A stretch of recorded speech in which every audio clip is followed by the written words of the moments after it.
Animation. Before we can start animating our shots, we need to know exactly what the shots are.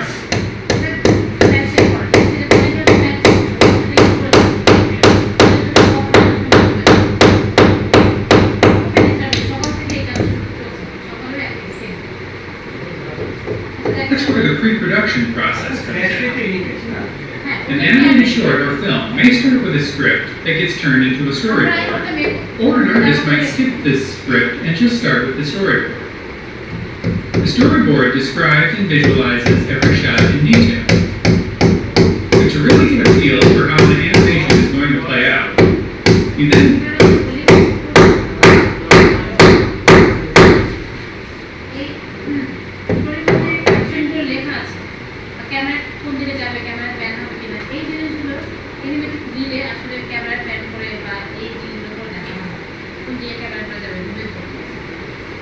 need to take that storyboard to the animatic phase. An animatic is usually made complete by taking the frames of the storyboard into a video editing program and editing them into a video with the right timing for the final piece.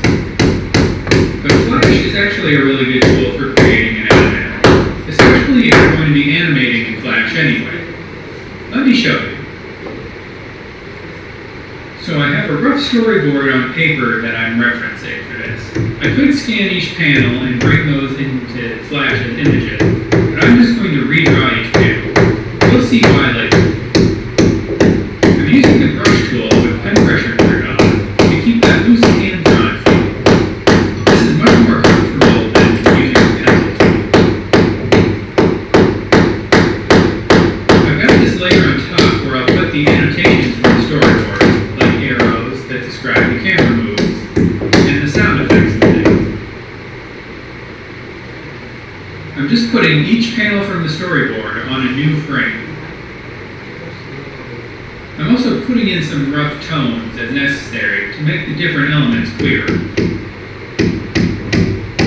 Now for this shot, I'm going to use a couple layers.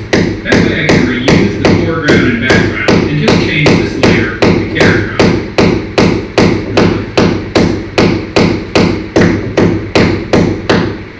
So to fill in these tones, I'm using a combination of the paint bucket tool and the brush tool with the brush mode set to paint behind.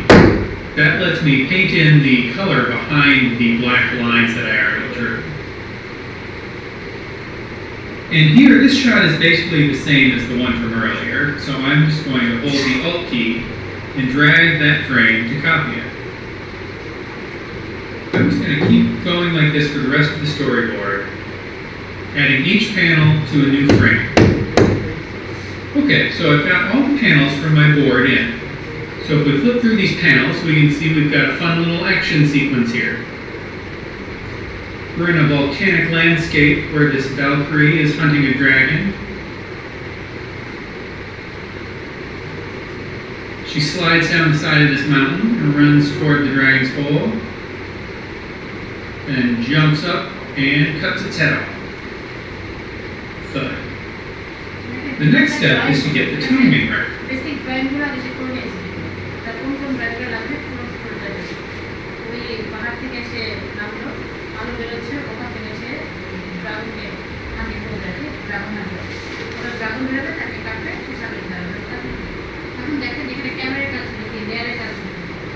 Right. We want to make sure each frame lasts for the correct amount of time. To do that, we just need to select and drag the frames. So we just keep dragging everything out, checking the frames as we go. We're just trying to get a very rough idea of the timing right now. We're going to constantly be refining this timing throughout the process. So we've got our rough timing in here.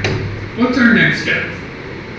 Well, we've got a bunch of frames like these where the annotation layer indicates that there's a camera move.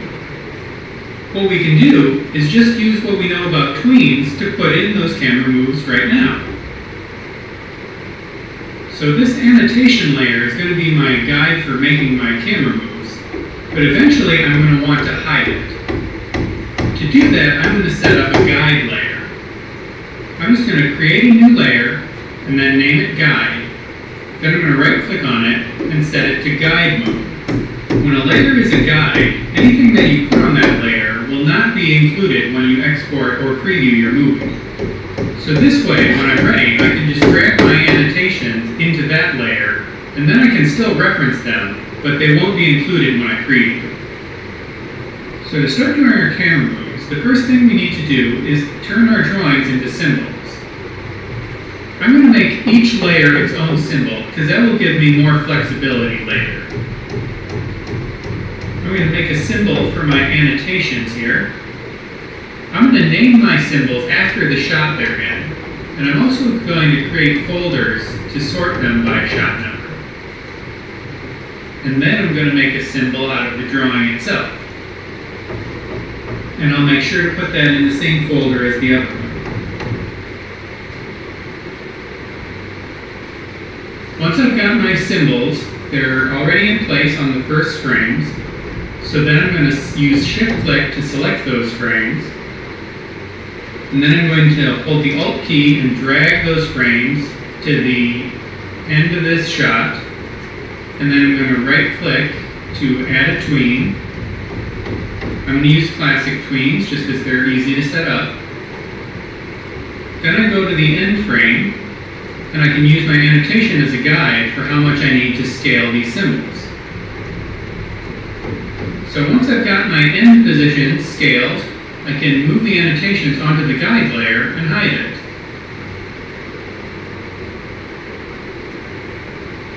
Okay, so this first shot is taken care of. I'm going to go ahead and go through the animatic and do the same thing on all the other shots that have camera moves.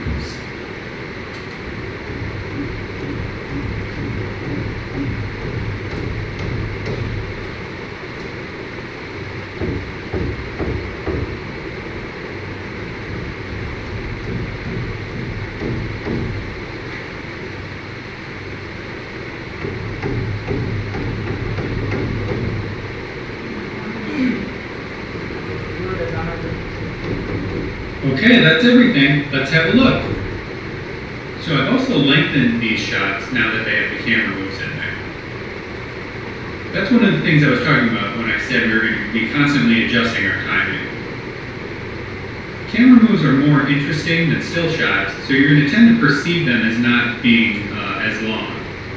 With still shots, if it's there for any length of time, you'll get bored with it very quickly and think it's taking forever.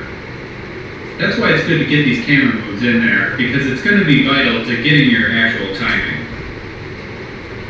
You can see how much those camera moves make a big difference in making this feel like it's a real animation.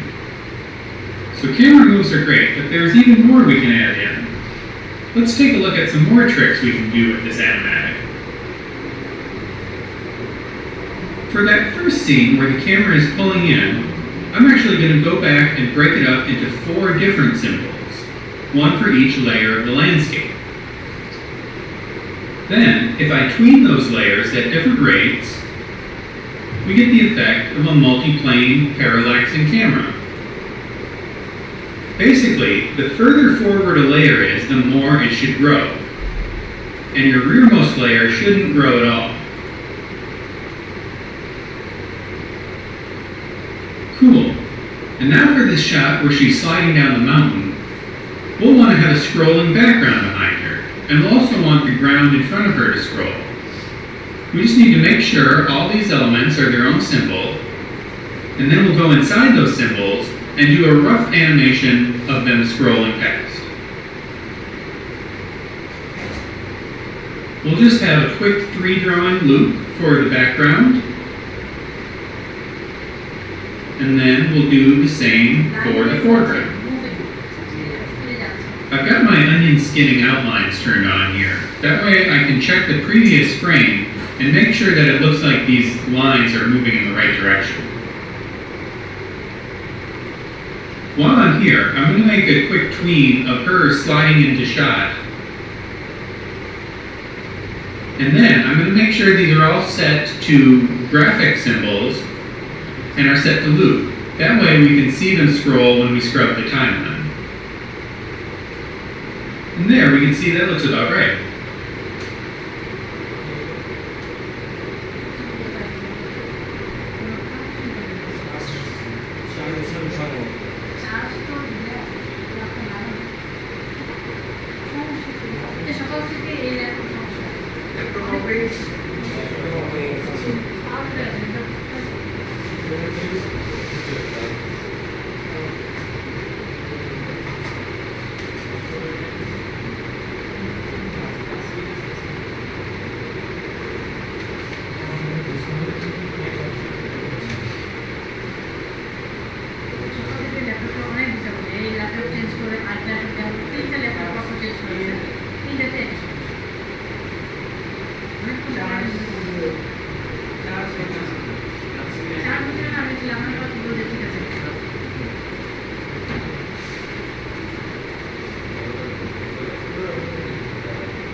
অ্যানিমেটিক্সটা যখন run করবে তখন দেখবেন একটা একটা character drawing করবে। ওই যে মেয়েটার একটা দারুণ ফিগার একটা ওটাকে দেখেন যখন সে পাহাড় থেকে নামছে ওর একটা ফিগারটাই কিন্তু লুক করে দেওয়া আছে আর শুধু ব্যাকগ্রাউন্ডের লাইন তাদের মনে হচ্ছে শেষাই মনে হয়েছে ওকে কিন্তু এখন আরেক জায়গাতে আছে উপর থেকে নামবে আর ব্যাকগ্রাউন্ডটাকে টার্ম আছে ঠিক আছে। আবার দেখেন যে দূরে যখন ড্রাগনের কাছে যাচ্ছে একটা ক্যারেক্টারকে কিন্তু টেবিলের সামনে আনা হচ্ছে জাস্ট একটা পরিষ্কার ড্রয়িং একটা একটা ড্রয়িং করে কিন্তু অ্যানিমেশন কাজ করা যায় পুরো ফুলের যে কনসেপ্টটা পাওয়া যায়।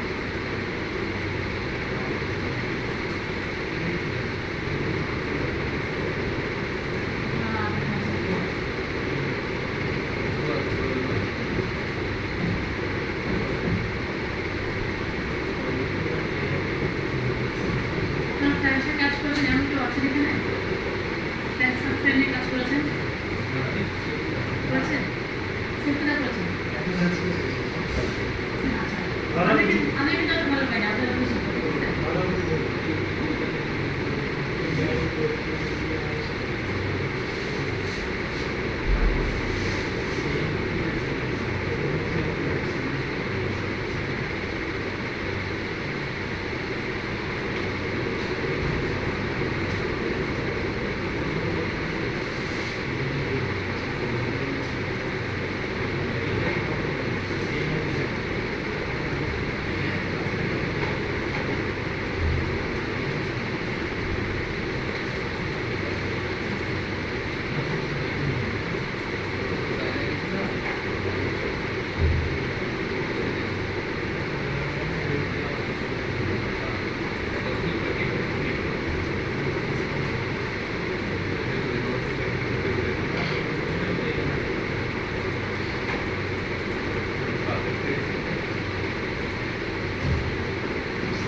This is a lesson from our Flash animation course. If you want to know more,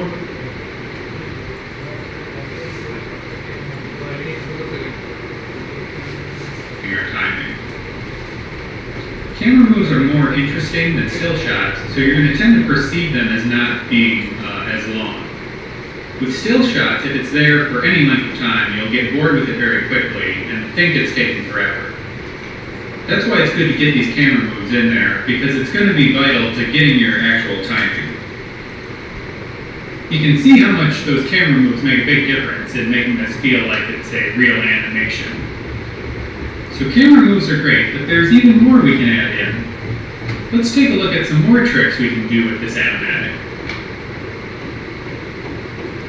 For that first scene where the camera is pulling in, I'm actually going to go back and break it up into 4 different symbols, one for each layer of the landscape. Then, if I tween those layers at different rates, we get the effect of a multi-plane parallaxing camera. Basically, the further forward a layer is, the more it should grow. And your rearmost layer shouldn't grow at all. Cool. And now for this shot where she's sliding down the mountain, we'll want to have a scrolling background behind her. And we'll also want the ground in front of her to scroll. We just need to make sure all these elements are their own symbol, and then we'll go inside those symbols and do a rough animation of them scrolling past. We'll just have a quick 3-drawing loop for the background, and then we'll do the same for the foreground.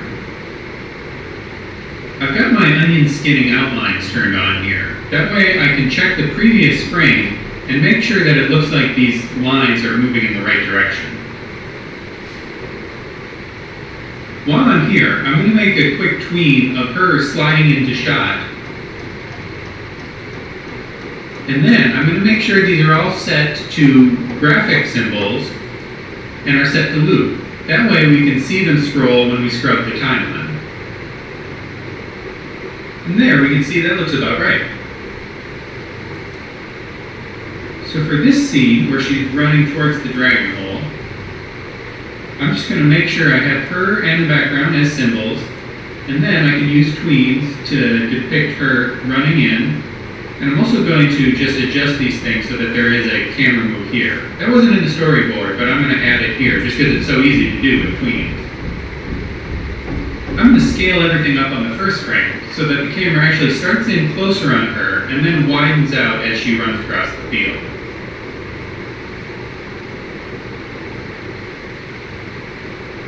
And now, for this section where the dragon's head falls in the frame, I really want to make sure to sell the impact of that landing. So I'm just going to go ahead and use a series of tweens to animate this head falling in and then bouncing. This is an important moment in the short, and I want to make sure to sell it, even in the animatic. So it falls in, goes back and forth a little, and then I just adjust my eases to make sure it looks like it's bouncing and not like writhing or something. It's a pretty quick bounce, but the ease is still important to sell it. Okay, I think this is going to look pretty good. So I've gone through and applied these techniques throughout the animatic. Now as a final touch, I'm going to add a fade in at the beginning. To do that, I'm going to make a black rectangle with the rectangle tool, and then I'm going to use a shape tween to tween its opacity down to 0. I'm going to have to play around to get the length right, and then I'm probably also going to have to extend this initial shot now that there's a fade in over top of it. Then I'm going to copy that and paste it at the end, and then reverse the frames to get a fade out.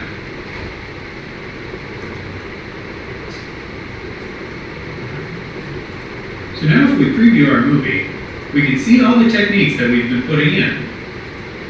This much better communicates the feel we're going for in the final piece. What's great about doing our animatic in Flash is that all these techniques we've been using directly reflect how the animators will build the final shots. This gives you a good idea of the complexity of your animation right away.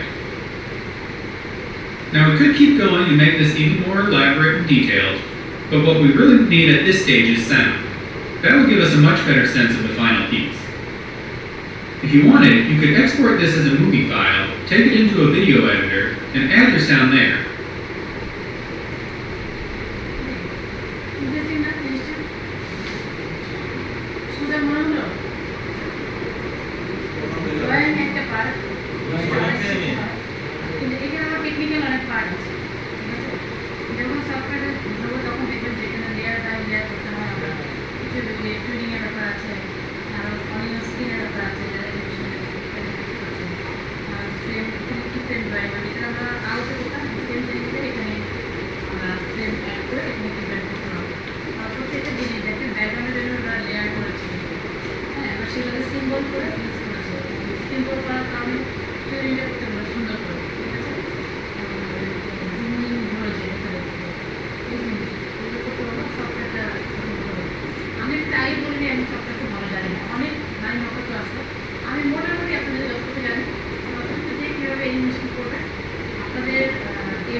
G'day ladies and gentlemen, welcome to Draw with Jazza. I'm Jazza.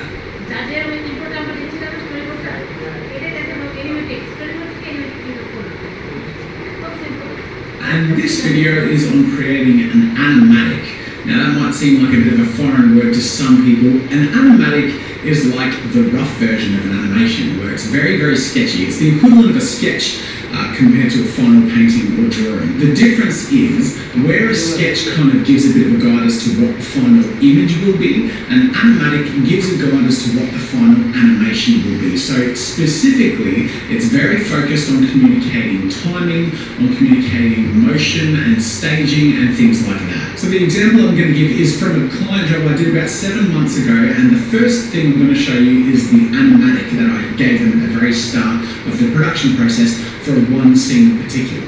You can see your scene from far. Surely this shouldn't be such a long process, and yet there you are, waiting in line while people are shifting around for the person who has the window seat, or managing luggage as if it were a game of Tetris. It's an unorganized mess nearly all of the time. A bag juggling, boarding pass struggling, seat shuffling mess. So as you can see, it's very, very sketchy. So you zoom out from one thing to another and you're showing the basics of motion of what the scene will be. Now in my mind as an animator, I know how the scene is going to lay out, but it's also beneficial for me to do it in the program so I can also see when I do the final animation how it's going to feel and how I'm going to organize it. But the other reason it's so important is because I can present that to the client and say this is what it's going to look like and how it will be paced. And they can have a say say in things like, can you make this segment longer? Can you position the camera a bit differently? And it's much easier to do that after the animatic stage than if you're doing it in the middle of animation. Now this is what the final outcome of that scene looks like. You can see your seat from far. Surely this shouldn't be such a long process. And yet, there you are, waiting in line while people are shifting around for the person who has the window seat, or managing luggage as if it were a game of Tetris. It's an unorganized mess nearly all of the time. A bag juggling, boarding pass struggling, seat shuffling mess. As you can see, aside from very obvious visual differences, the whole thing is actually identical. The camera motion is exactly the same, the pacing and the timing and even the audio, it's all exactly the same. So the animatic is very important, and if you can get the timing right and the pacing right, it's the best foundation to begin with. Now last week we did a tutorial on creating storyboards and the uses of that, and if you want to check that out, make sure to click here to go view it. But we're going to use the storyboard that we made from that video in the animatic production process here. So I'm going to play what I've done, and you can see how in its final animatic form it follows the storyboard sequence exactly. But it's much more entertaining and fluid to watch, and it really gives a very, very clear depiction of what's going to happen in the final result. So what I'm going to do is take you through what I've done here, just to give you a bit more understanding as to how I've done it. And if you're interested in digging your hands into it, the reference file for this is completely free. You just click on the link in the description and you can get the flash file for this. So what I've got happening here is quite a lot of things, but I'm going to go through bit by bit and just have it unfold. First things first, what we've actually already seen is where the pencil comes down and the character is drawn. What I've done is I've added some motion to this character. Now I'm going to hide some of these layers here because I have these sketch placeholders, as you can see, and I'll explain those in a moment. We're going to focus on the character right now. So I've got his motion and I've changed it from a static image, and as he appears, that all happens in one graphic where a mask slowly reveals the character. So if I unhide the mask, I can show that is what is being revealed.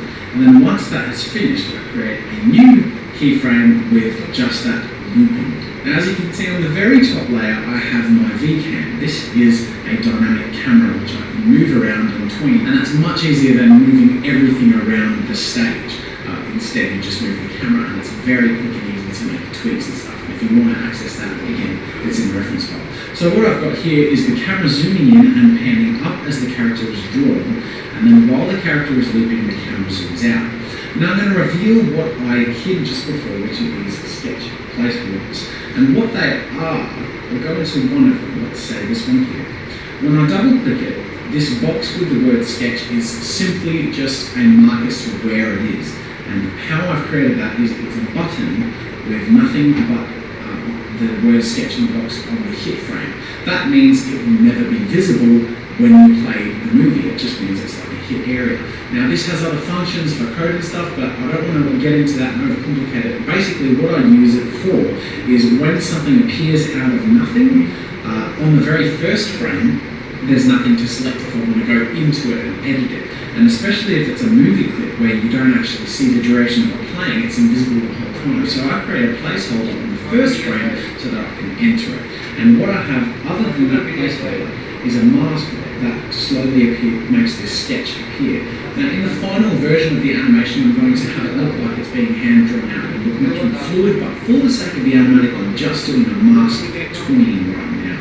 And all of them are identical essentially, but with a different scale. So if I enter this one here, you can see that it's a placeholder, which when I hide is just a mask between the sketch, which looks like this, and the mask thing itself. So all of them the same. There's a torso, there's an arm, there's an eye and a hand. I may or may not add more with the final animation, but for now, I just want to give the full impression that as the character is being drawn and is running, all these illustrations are appearing around him. So that happens, and then what happens next is we reach this pile of buckets, and the camera kind of pulls in as he slows down, crouches, and leaps forward through there. And as you can see, there is no full animation except for some simple keyframe poses on the character the buckets themselves only have 2 frames just to show where the impact is.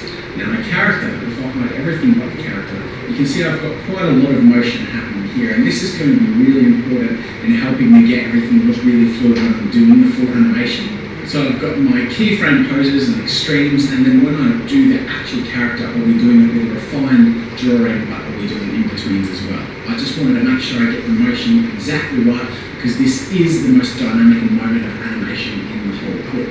So in doing that and planning it out meticulously, everything else will fall into place when I actually do it. Otherwise, as you can see, I've got this big splashback that will appear behind him. I've just got it very translucent at the moment, just so it's very light and you know where it is, but while there's only the sketchy thing, it's too bright and commanding of my attention away from this character's line work. And just like in the original intro, we have the character smack, the sign and the word Jazza appear, and then we fade out. So I have 2 fade outs. The first one is when he whacks the sign, the colour area fades out to white, so we just have the original logo, and then we have an overall fade out of that. Now everything might look quite complicated to you in terms of how the layers are organised if you're not used to Adobe Flash, but if you take the reference file and go into it bit by bit, you can actually see that it's fairly simply constructed, and it's a really clear base to work from. So I hope you enjoyed this video tutorial today on creating an animatic. I hope you can see that as we set out to do, we turned the storyboards into a full motion animation, which goes only very slightly over 7 seconds, which is exactly what I wanted. Some slight changes from the storyboards, but really not that much different. Everything turned out pretty much as I was hoping. So stick with me next week and we'll get started on the animation. Thanks for joining me, ladies and gentlemen, and until next time, I'll see you later. Thanks for watching.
Which when I hide is just a mask between the sketch, which looks like this, and the mask thing itself.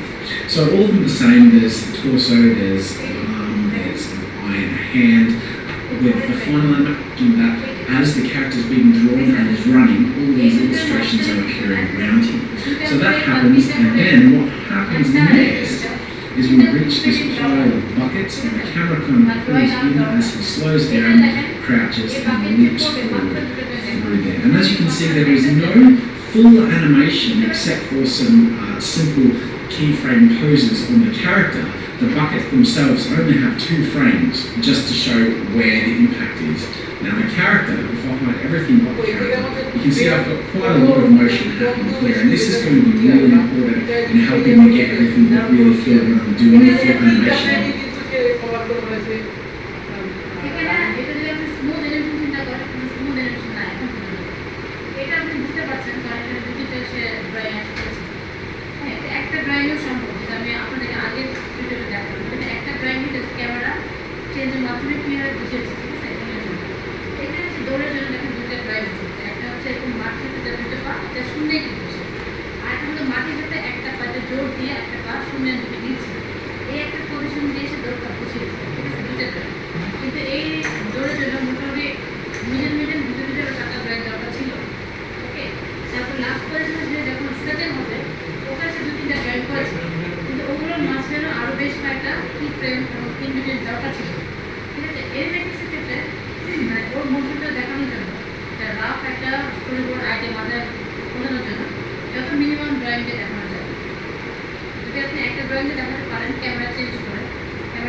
G'day ladies and gentlemen, welcome to Draw with Jazza. I'm Jazza, and in this video we're going to be talking about animatics.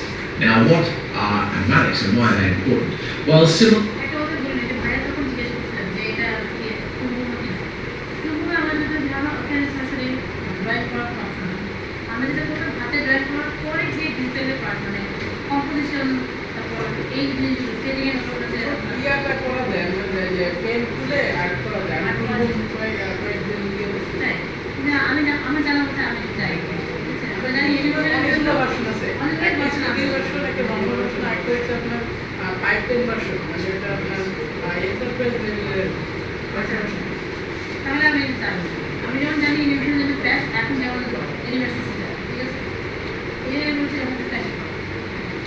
Similar to storyboards, animatics are there to kind of bridge the gap between an idea and its reality, the finished product, where someone who's creating it, whether it be a director or an animator or whatever, needs to really see how it might feel and kind of get a bit more of a grasp as to how to put it together until creating the final product. Now, the other thing about animatics that's different from storyboards is that animatics are very specific to animation.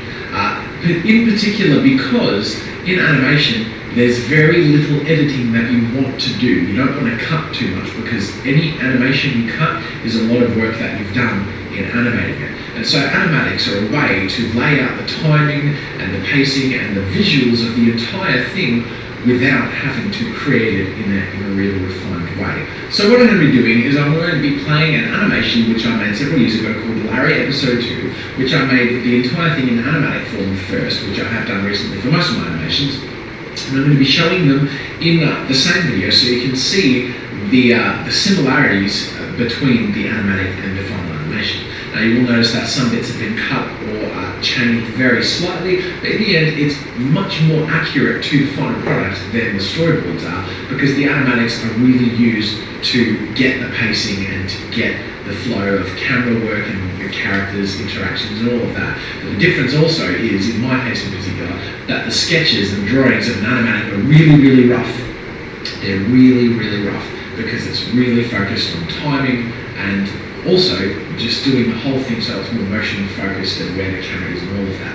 So I'm going to jump straight into that so you can have a look at that. So aside from using this video as a bit of a reference if you're interested in looking at animatics, there's also a link in the description where you can download the original FLA, which is a flash file, where you can actually look at how the cameras are positioned and look at how I set up the scenes. And this is the original one. I've not touched this at all, so you can see exactly how I had this for when I created Larry episode 2. So thank you, ladies and gentlemen, for watching, and without further ado, let's watch Larry episode 2 in animatic form. So, you think you've won, do you, boy? Well, that's obvious, isn't it? I've got my sword to your... Never claim victory when an opponent still stands. And never get cocky. Okay. ডিটেলিংগুলো R different ছাড়া বুঝতে পারছেন? ওখানে dialogue আছে একই time taking time এখানে কিছু animation কম এবং rough sketch ওখানে একটু অ্যানিমেশনটা বেশি ডায়লগ আছে ডায়লগে মুখের এক্সপ্রেশনগুলো আছে এবং স্লিপের যে অ্যাকশন সেগুলো আছে What? Yes. Yes, who? Yes, sir. Yes, sir, says. Yes, sir, says the big nasty midget boy who just got this bubble. That's right.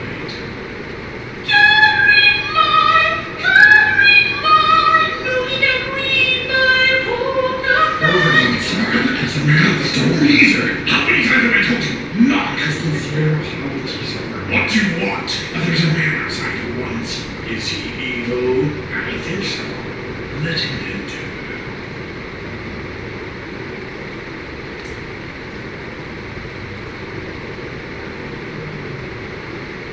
And the Lord, master of all that walks and lives, bring me in the humbly in your presence, and bring the peace offering of peace in the hotels to get me your aid.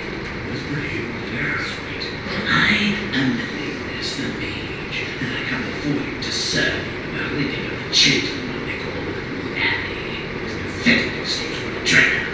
Very good. My resources are at your disposal. You will not regret this, Overlord. Man, he is good.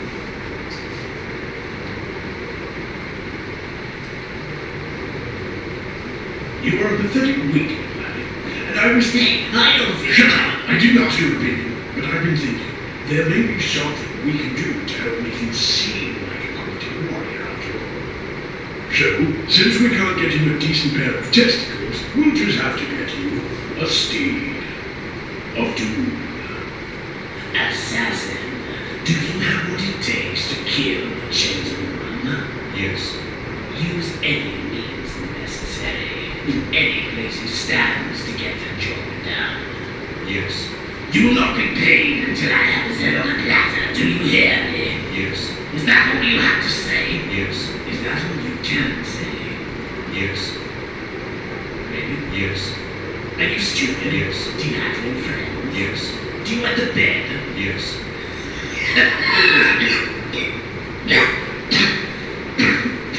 So basically, if you're looking for a boring steed for a night, then this is the one for you. Man, this thing is huge! Do you have anything smaller? Smaller. I really don't think this will work. Oh, stop being a mini muffin.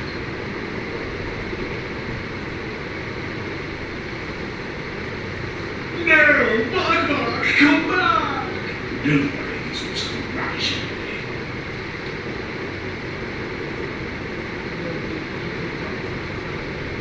Time to go? Yep. We'll continue our search tomorrow. Okay, see ya.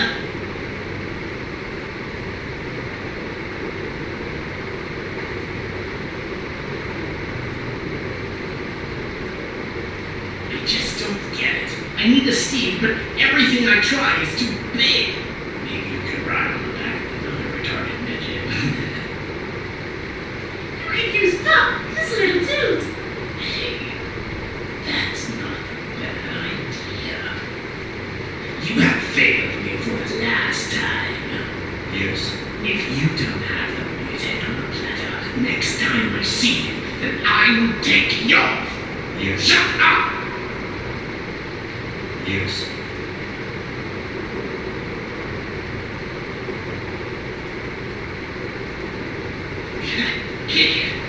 Check it out. I found my seed. His name is Pup, and is the perfect size. Although he doesn't move much, but I think that's because the past is shrouded in doom or something. Doom, eh? I think this just might work. Go on, give him some tougher encouragement.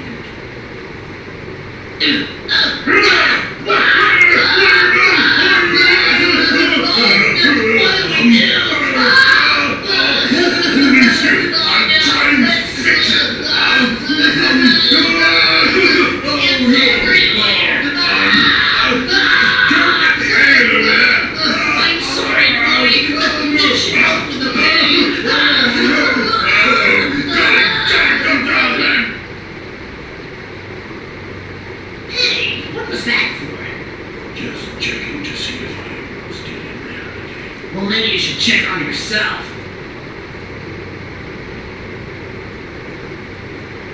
Okay, hold on to him this time.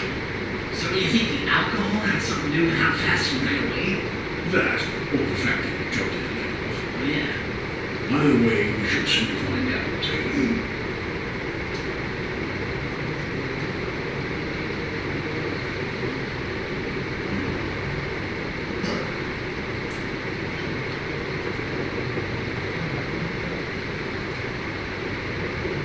Make a wish, Ipsy. What? This is what you wished for? Evil boy! Evil boy! Yeah!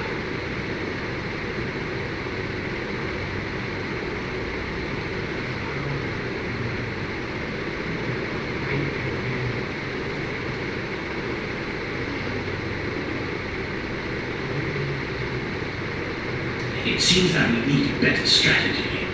I don't know why I keep hiring those assassins. Is it because you never really move yourself? I am too powerful and evil to ever need to move an inch of my body. My apologies, Animator. Perhaps we should form a team of evil doers. Yes, brilliant! And I shall set out immediately and recruit the most evil people in Carry-On. And while you do that, I'll create a plan so evil, it will make evil itself look like, not as evil as me. What shall we be called? Well, we're pretty sadistic. And we cause a lot of havoc and mayhem. And evil. Ah, yes, okay. So it's said that we're the sadistic cause of havoc, mayhem, and evil. I said, Did you have to call us Schneck? Did you not hear me? I said we're the sadistic cause. yes. The sadistic causes of havoc, mayhem, and evil. Schneck. Schneck.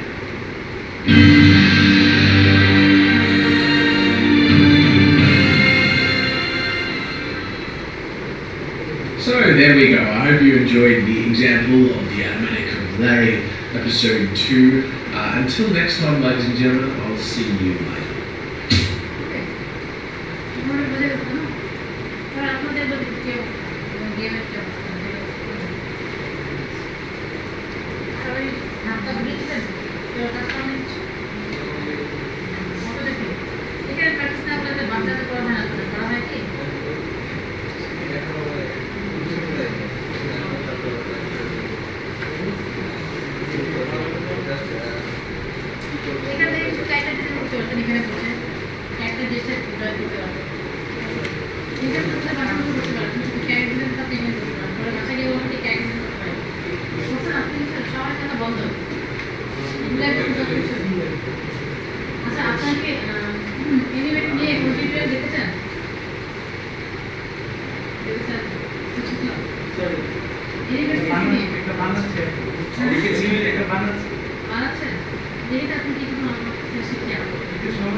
এই ব্যাকগ্রাউন্ডটা আমাদের তৈরি করে দিতে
বাইরে দেখেছি আগে background দেখে আরো কাজ দিতে করতে পারি আরো ভাই ব্যাপারে ওকে দেন ওখানে যাচ্ছেন ওকে স্যার একটা গাড়ি কেন দেখো কিছু ফ্রেম ব্যবহার করে আপনি যদি লাইভে নিয়ে নিতে দাঁড়ানো আপনাদের জাস্ট টেনে দিয়ে ওই আপনি কি ফ্রেমটা বসাই দিন বুঝতে পারছেন জায়গাগুলো শুধু ঘুরে নিয়ে মানে সিম্বল করে নেন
আমরা যাদের একটা ইয়ে দেখি টিউটোরিয়াল দেখি হ্যাঁ এনএমসিসি একদম বিগিনার লেভেলের দেখলে আমরা তো দেখি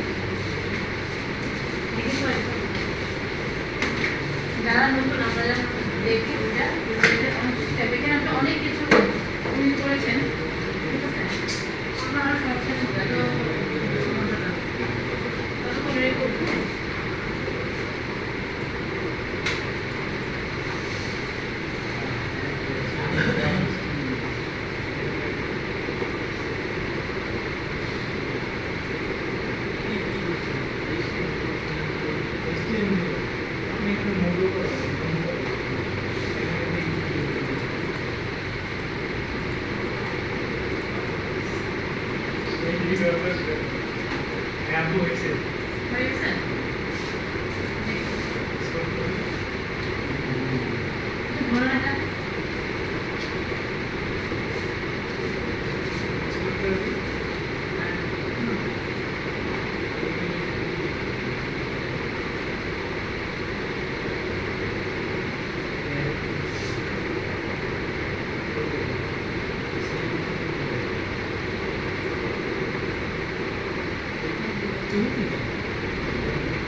G'day ladies and gentlemen, welcome to Draw with Jazza. I'm Jazza and this video is intended...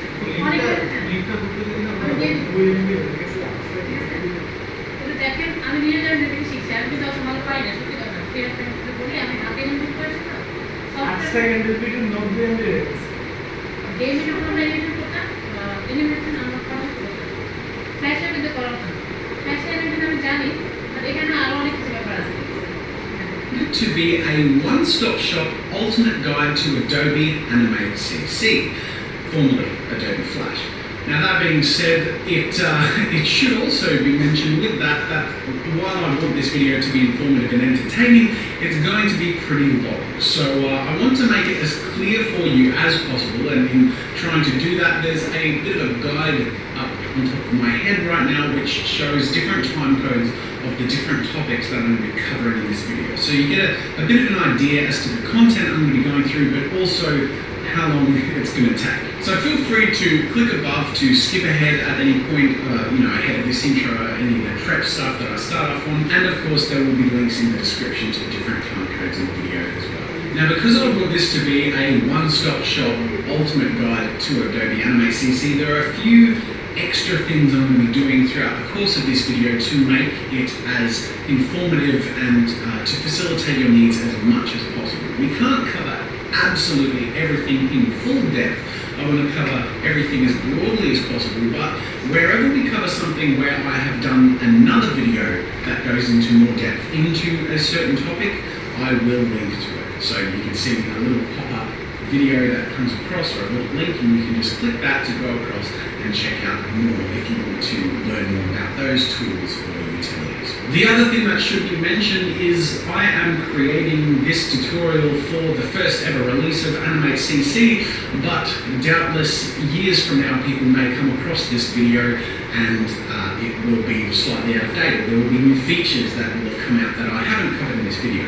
So to facilitate that, I'm also going to be linking to a new playlist, which you can check out, the link on the screen and in the description as well. And on this playlist, I will have this video at the very top because it's my ultimate guide, but I will also have, in order of the newest features underneath this video, the order of the new updates and releases that come out. So I intend to cover all the features as they're released in the different versions of Animate CC, but beyond that, in that playlist are also all of my other extensive Flash animation tutorials before Animate was released, because they're essentially the same program, but of course Animate is very specifically catering to animation and will be doing so moving forward. So I'm excited to see where the features go, and I want to make sure that anyone who sees this video in the future has a direct path to see those tools and utilities that will be released in a tutorial form on that playlist. It should be said that this is a video and tutorial on a program. So we're going to cover tools, we're going to cover how to use these tools in their primitive forms, but if you're interested in learning how to animate, how to create frame-by-frame animation, how to make effective tween animation, then I highly encourage you to check out my video course, Jazz's Animation Foundation, which is a program-agnostic video course. So if you use a different program than Animate CC, it will still be understandable and teaches the core principles of animation, but the tutorials are made using Flash, which is now Animate. So it will be pretty easy to follow along with if you want to learn how to animate and you're using Animate CC. So there's that. Make sure to check out the link on the screen and in the description. And without further ado, we're going to begin our very extensive look at Adobe Animate CC. And to begin with, I'd like to introduce myself. My name is Josiah Brooks. I go online by the name Jazza, and I've been using Adobe Flash for over 13 years now. So that's over half of my life, ever since it was Flash MX.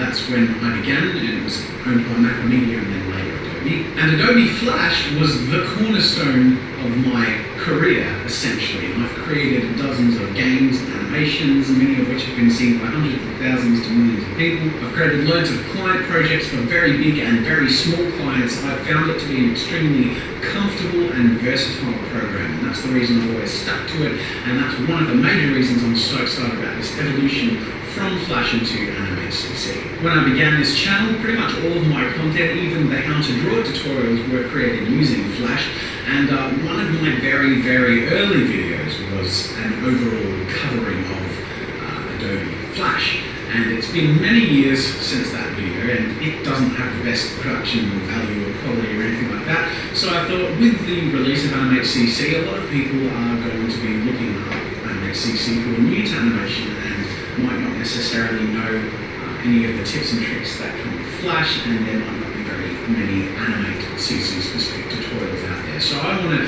put this out there nice and early for anyone who's interested in getting a real grasp of Animate CC and becoming familiar with it.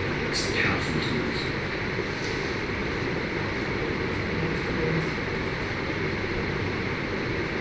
The first things that we're going to cover are the opening screen, which you're looking at right now, along with the workspaces and how to arrange and customize your workspaces and how to set up a project. This is what you're met with the first time you open Animate CC, and whether the layout is familiar to you or not, it's very easy to change and customize.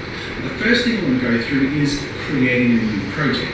So you can see on the very left here we have the option to open recent items, and this is useful of course if you've been using the program, but if you're new to it there won't really be anything there. So aside from that, it might actually look a bit confusing if you open it up and you see create new and you think to yourself, I want to make an animation, and then you see the options for HTML5 canvas, WebGL, ActionScript 3, Air Desktop, all these things that don't actually say an animation project. It might seem a little confusing. The short answer would be to create an ActionScript 3 project, which essentially means it's an animation project that plays from start to finish, but you have the option to guide the timeline and create other effects and interactive options using ActionScript 3, which you don't have to do. So don't worry about that if you just want to make an animation. Don't worry about the ActionScript 3 part. But to dive in a little deeper, I'm going to go down here to the bottom left where it says templates. And in clicking that, we open up this little window here and we see a whole bunch of options.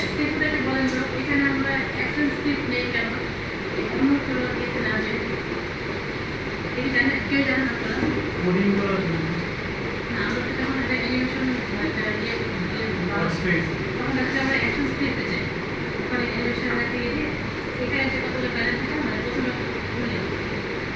সরাসরি কেন মানে এসডব্লিউএফ ফরম্যাটে পেতে করতে movie করতে হবে এটা না হলে ওটা দিলে তো এইচটিএমএল হবে এইচটিএমএল তো ওয়েবে গিয়ে ব্রাউজার ওপেন করে কোডিং এর চেঞ্জ সব জায়গাতে অ্যাপ্লিকেশন করতে হবে সব জায়গাতে অ্যাপ্লিকেশন করতে হবে আমি যেটা বলছিলাম যে ওয়েবে एक्शन स्किप करने का कि आपने जो कोडिंग करते हैं तो आप कोडिंग से वो ऐड कर सकते हो इवेंट में क्या करते हो आपने जो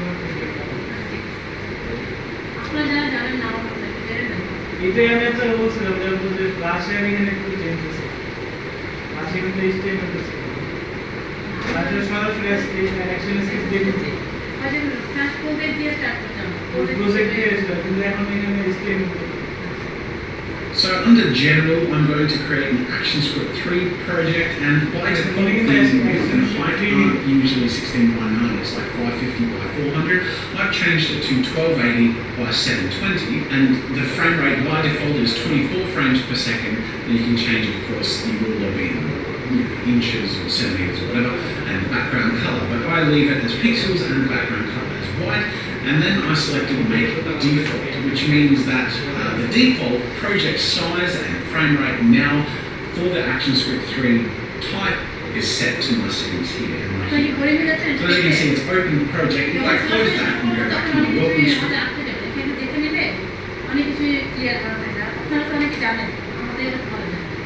screen, it means that anytime I hit ActionScript 3, it opens up a new project with exactly those settings. Now, while the resolution is 1280 by 720, you may be thinking to yourself, well, that's not 1080p or that's not 4K. Well, later along the line, when you have a finished animation that you want to render, you can actually export and render.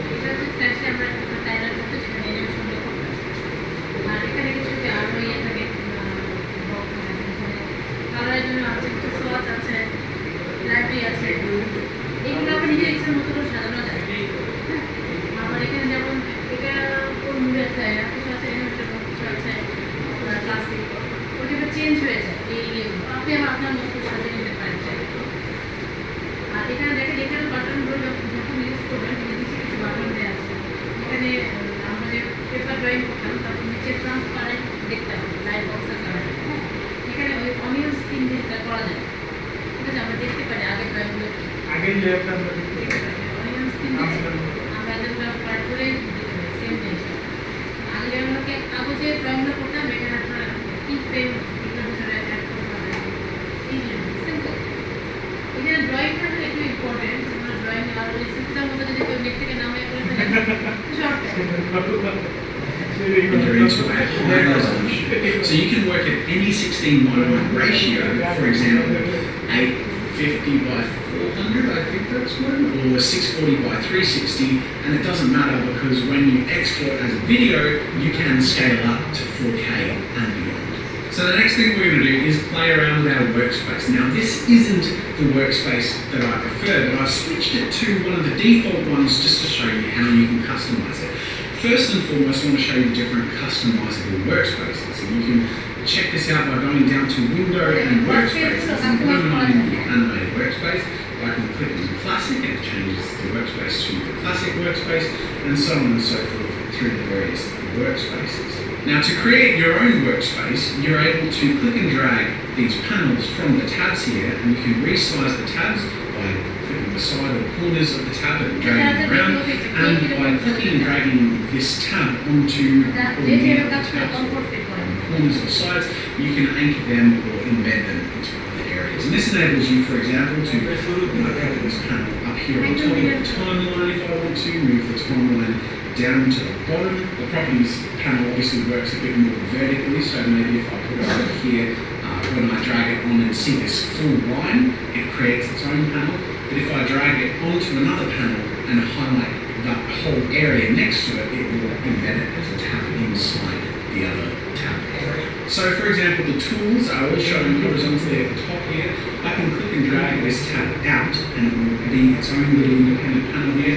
And my personal preference is that the tools be embedded on the left here in a vertical manner. So I can actually click and drag and pull this aside here. And for those of you familiar with the earlier versions of Adobe Flash, this is how the tools used to come. So the reason I like to anchor it there is because of familiarity. And my familiarity also refers to the timeline at the top. On the top left here, we have the color and swatches as different tabs in the same window. I personally prefer them to lay out separately. So I'm going to take my color tab, anchor it up to the top here, and I'm going to drag the swatches tab and anchor it. So as you can see, when I drag it onto this line here, it will go into its own area. But if I take that out and drag it into this full area here, you see it has the whole window highlighted, it's now one of these tabbed windows. Once you have your layout set up in a way that you're happy with, you can select Windows, Workspaces, and select New Workspace. You can name your workspace, hit OK, and then your workspace is saved as one of your Creative Cloud settings as well. So if you sync up here, you can see this little sync option here, it will sync to your account. So if you log in on another computer or someone else's version of Animate into your Creative Cloud, you can sync your workspaces and load your workspace through the cloud. Now I have a workspace here called Jazz's Workspace, which I'm going to load, and this is my personal preference for my workspace. The way I like to personally have it set up is with the property.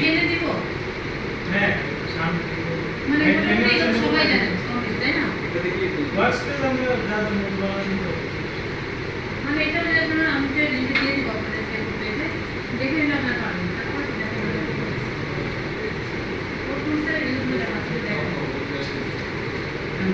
You have to create a square while you hold Shift. The other thing too is if you hold Alt, it scales from the inside out. So if you then hold Alt and Shift, you create a square that drags out from the inside out to an exact square. So it's something to keep in mind. If you want to draw a square from corner to corner like that, you can do so. If you want to draw a square in the middle of something and it's exactly square, then hold Shift and Alt and it will do so in a very uniform way. So I'm going to draw a square with the rectangle tool, and then moving down by clicking and dragging, I'm going to draw with the rectangle primitive tool and draw the same thing. Just move it here. And I just want to demonstrate the difference between these two tools because you would think they're the same thing. When you draw with the default rectangle tool, this top one here, what you draw is actually sort of like raw art. So I can click and drag this little fill out. If I manipulate the lines around it, it's much more easy to manipulate, but it's also easier to distort and get wrong and sort of muck up. Drawing with a rectangle primitive tool essentially gives you something that's much more, what's the word, rigid or static, but at the same time it's also harder to mess up. So you're essentially clicking and dragging the piece around without worrying about messing up the fill, and also, as you can see with the selection tool changed, you can add curves to the corners. So it's easier to create simple and more uniform manipulations, but it's also harder to create more complex transformations. The other thing I'm going to talk about is with the selection tool, you can actually right click and select layer. By doing so, it turns very thick, 20, and the next one I draw, it's going to draw the very thick outline. I can also change this. It means when I draw my circle and zoom in, the next circle I draw is going to maintain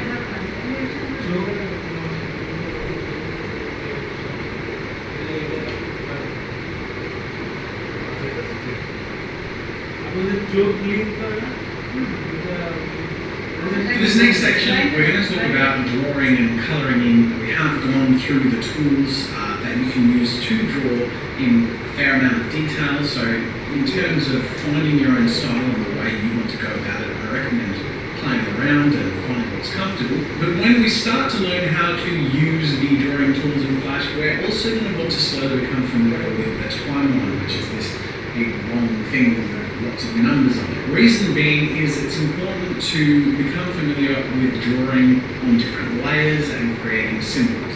So we'll go into detail into that later, but for now I'll go into some of the very minimal basics. One of those basics is adding new layers, which you can do like so, by clicking the new layer little button there. You can also create folders and group layers in folders, and of course use the little trash can to delete. So you might, for example, draw a background on this very back layer, draw a midground or some props on the layer above, draw a character and some foreground objects, and the list goes on. The topmost layers appear at the front of the playing experience, so anything you draw on the topmost layer is going to be visually in front of anything underneath those layers, the same as any layout system in the drawing programs. We'll go into detail into all the different aspects of the timeline later on, but basically I wanted to touch on that because it's important to know how to draw into different layers. But really now I want to use the drawing tools that I've already described, so I won't explain what I'm doing as I use them. Really I want to focus on this area here on the right, and this is the colour section. It might be in a different location depending on how you have your stage set up, but the two main panels I'm talking about here are the colour panel and swatches panel. So I'm going to use these 5 layers that I've created to draw parts of a character's body. I might have one layer for the legs, one layer for the torso, and so on. And I'm going to speed up through the process so you can see me do it very quickly, but you will notice that sometimes the drawing I draw will turn into a wireframe mesh. The way this happens is that once I've drawn into a frame or layer, I can put this little colour area here to turn it into a wireframe mesh. And the reason this is useful is it means that I can draw and layer on top of that without the visual distraction of the layer underneath. The other thing you can do, of course, is that wireframed or unwireframed area. That means that I can't erase or pick and drag or do anything to that section that will manipulate or delete it, aside from deleting the layer itself. And the other option is clicking this little dot here under the eye, which means it will hide that layer.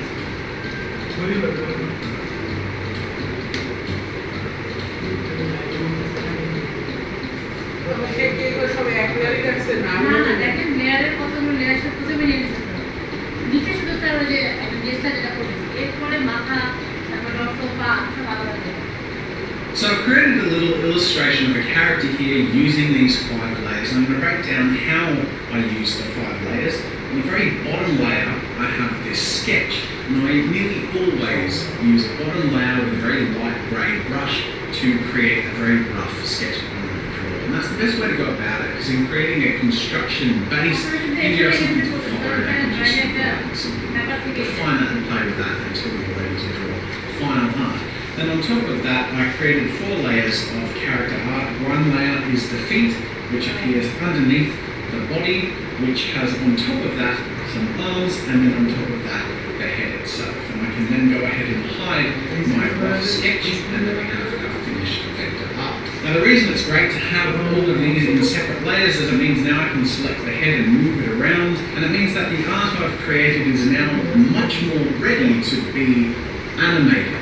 We're going to get to the animation stuff later, but hopefully you get the idea that by creating things in a specific way, so it's easy to be manipulated and segmented apart from each other, you can then create so much more customizable animation that's easy to differentiate from each other and the other artwork around it in the project. Now we're going to get to animation and all that fun, fancy stuff later. The way I drew this character uses the same methods I explained through the tools and properties section, basically just by using the default brush tool and then filling in with my painting in and filling in method. But now I want to get to the color panel and the swatches. Whenever you select the eyedropper, and again, keyboard shortcuts are very useful, so by hitting I, you can select the eyedropper. By clicking on a color, it adds it to your palette if it isn't already there. So by eyedropping this blue, it's added it to my swatches palette at the bottom, and you can see that the skin colors are already at the bottom there as well.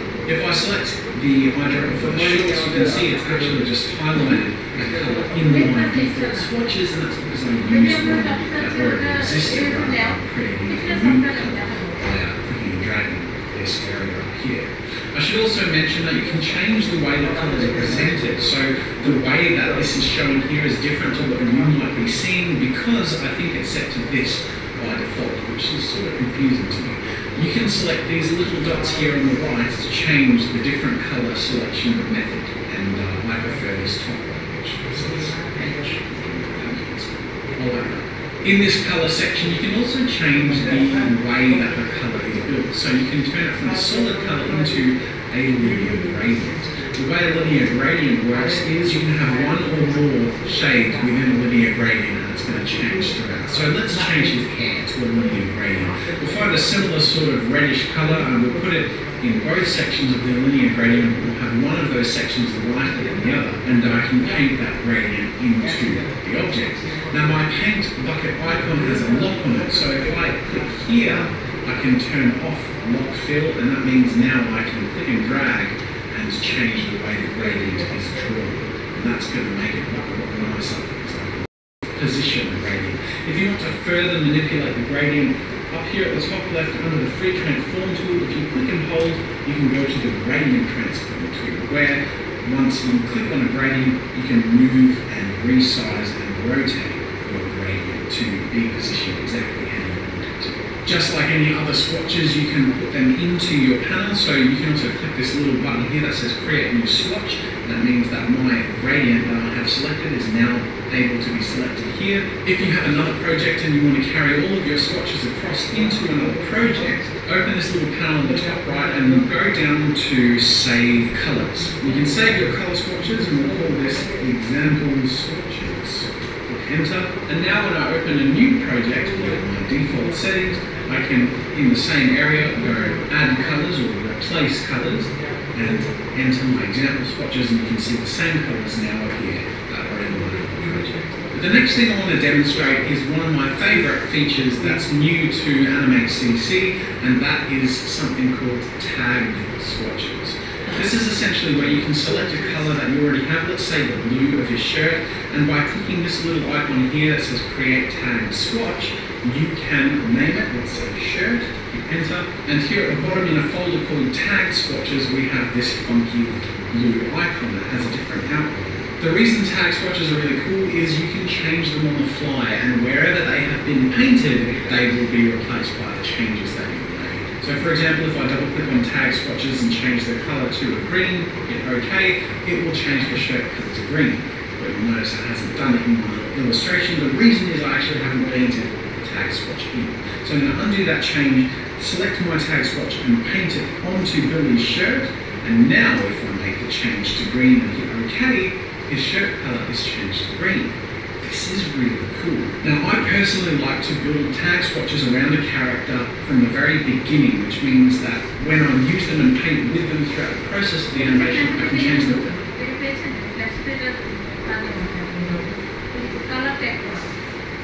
Change করে ফেলছে কালারটা on the fly and at any time, and they will be replaced throughout the entirety of the animation. And this is really, really cool because it's huge, especially when you've got a lot of frame by frame animation. To demonstrate the importance of this and the flexibility of it, this is a scene that I'm animating for a personal project of mine.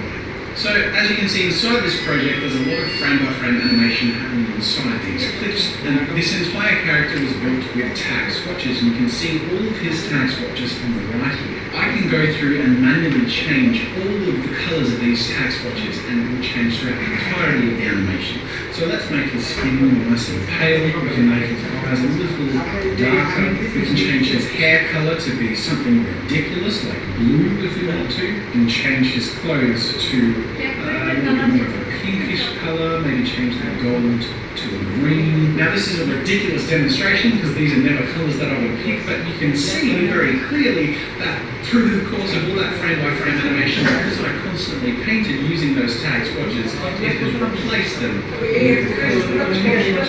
This is time saving, and it's really important to get used to using tag swatches because it's going to save you a lot of heartache and time and problems in the future if you are comfortable with it. So I'm going to close this, and the last thing I'll mention in regards to tag swatches is that if you want to copy these tag swatch colours into another project, you need only copy the objects which have the tag swatches applied to them and paste them into another project. So for example, let's create tag swatches of Billy's skin colours and his hair, okay, his pants and his shoes. I'm going to now apply the tag swatch colours because they haven't been applied to them. So now our Billy character is made up entirely of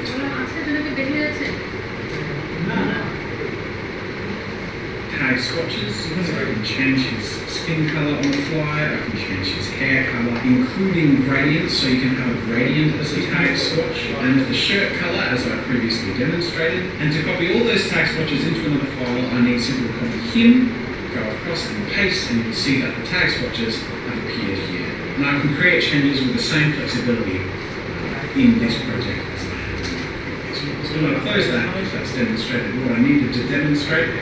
So that's the extent to which I'm going to cover the drawing tools and colouring in Animate CC. If you want to find out a little bit more or see me cover it in a little bit more time and detail, you can check out the video How to Colour in Flash. Again, this is a very old video, but it does go through colouring methods and gradients, gradient gradients. It's another thing that I'm going to go into in this video. So feel free to check that out with the link on the screen and the description.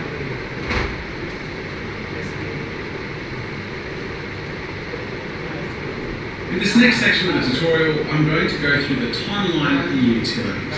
We're going to be specifically focusing on this area at the top here, which is the timeline panel. And we've briefly gone through the layers and how they work through our drawing section, basically adding new layers, creating folder, locking and wireframing and hiding these layers, as I mentioned. Now we're going to focus on this area in here and this panel at the bottom. This area in here is the timeline itself. Each of these numbers represents the frame number of the piece. Now this piece is running at 24 frames a second, so when we have more than the one frame we have at the moment, every time one frame passes when you play through, it is 1/24th a second. So I'm going to select up here at frame 100 and I'm going to hit F5. That's a shortcut. The long way to do this is to right click and you can go insert frame and that's what we're dragging out to there. The other manual way to do this is if you hold control, you can click and drag the duration of the end of this frame by clicking the square thing around the control state, which is the end of the frame. Once again, keyboard shortcuts are very important. So F5 is the way to add frames. So now the duration of my movie, my animation, is 100 frames long because I've added 100 frames. All of these layers have 100 frames and I can have different lengths of frames for all of the layers and it's sort of getting a bit more complicated, but it's inside this area here that the animation can be created. Now at the very start, you'll see that there's this little black dot at the bottom left of each of these long lines over that layer duration. This represents the start of a keyframe. So a keyframe represents where the illustration or drawing takes place, and it's by making and using and manipulating these keyframes, these frames with the dots on them, that we can create an animation. To create a duplicate keyframe, let's say here at frame 10, I can select all of these and hit F6, and that creates a duplicate keyframe. What that means is it's created a new keyframe here in the timeline with the exact same artwork previously had. Why is this important and what does that mean? It means that I can manipulate all the parts of this character.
complete project. It is super better. My character